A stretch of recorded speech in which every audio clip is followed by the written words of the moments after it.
Alors, bonsoir et bienvenue dans cette émission intitulée Pourquoi. Alors, pourquoi, c'est la question que nous allons nous poser tout du long, mais avant, je dois avouer qu'autant je trouve l'ambiance western assez cool avec Lucky Luke et compagnie, même si je ne vois aucune compagnie pour l'instant, mais vous avez compris l'idée, autant en film, ça ne m'a jamais marqué plus que ça.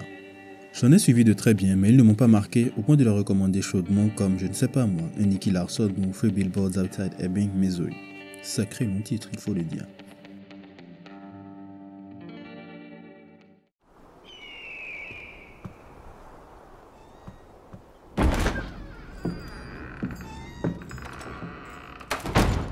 Mais c'est justement ça The Ballad of Buster Scruggs.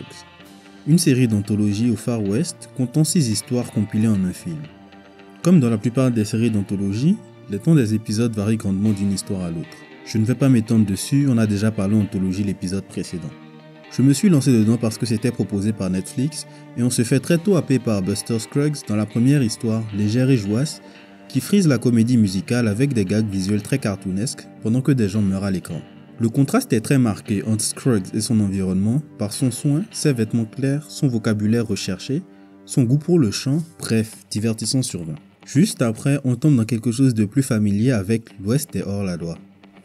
Nous suivons un braqueur de banque. C'est un chapitre très court mais pas dénué d'humour sur le karma et la justice. First time. Ironique sur 20. On change de registre ensuite pour quelque chose de plus poignant. Très peu de dialogue mais juste ce qu'il faut pour comprendre les personnages et s'impliquer dans l'histoire.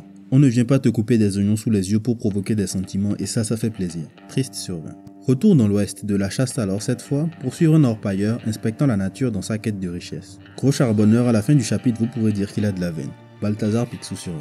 Alors après ça on part sur une masterclass, l'histoire la plus longue avec un traitement des personnages digne d'un film. Une jeune fille et son frère partent en voyage avec un convoi de caravane pour qu'elle épouse son associé. Mais les choses ne se passent pas comme prévu et le frère meurt du choléra. Son avenir devient donc incertain. Le Grand Ouest, le cow-boy qui n'a pas froid aux yeux, les Indiens et une histoire d'amour pour couronner le tout y est. Très lourd sur 20.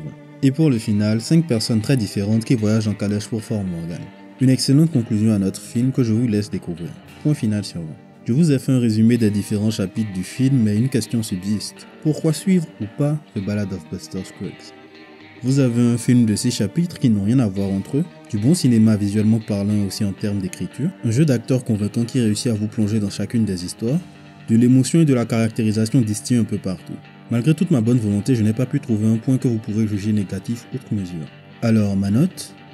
Oui.